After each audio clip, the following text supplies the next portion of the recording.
Le problème, c'est que ce mode de défense est un leurre et qu'il est devenu un automatisme. Cet automatisme, il faut absolument le déprogrammer pour que l'adulte comprenne que ce qu'il reçoit n'est pas une agression, mais rentre dans un échange d'informations entre adultes, consentants et sans danger, que ce soit un échange sensuel, un échange relationnel, une discussion, voire même une dispute. Est-ce qu'une dispute met en danger la personne ? Rien n'est moins sûr.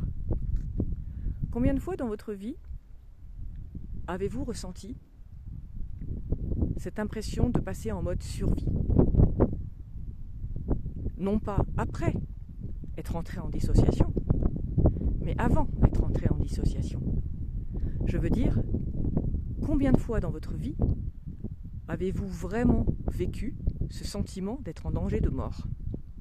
En danger pour votre intégrité physique et psychologique, hormis, peut-être, ce traumatisme engrammé dans l'enfance.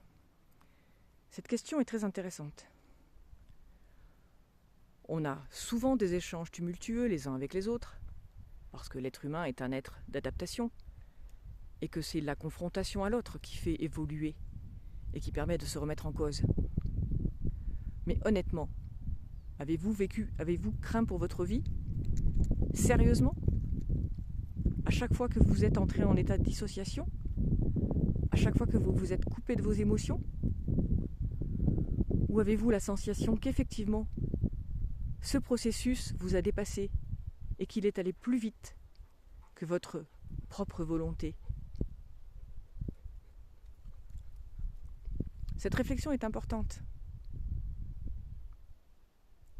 Elle permet effectivement de se rendre compte qu'on est